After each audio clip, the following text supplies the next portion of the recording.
এবার অন্য কোনো গাড়ি নয়, সোজা পুলিশের গাড়িকে ধাক্কা মেরে ঘটনাস্থল থেকে পালিয়ে গেল পাচারের গাড়ি। ঘটনা রবিবার বিকেলে বিশালগড় উত্তম ভক্ত চৌমোহনী নাকা পয়েন্টে। অল্পেতে বেঁচে যায় ৩-৪ জন পুলিশ কর্মী। লজ্জায় সংবাদ মাধ্যমে কিছু বলতে রাজি নন কর্তব্য পালন করা অবস্থায় পুলিশ কর্মীরা। গোটা ঘটনায় তীব্র উত্তেজনা ছড়িয়ে পড়ে।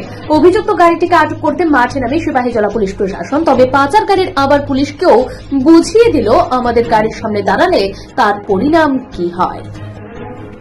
Bureau report, news 24।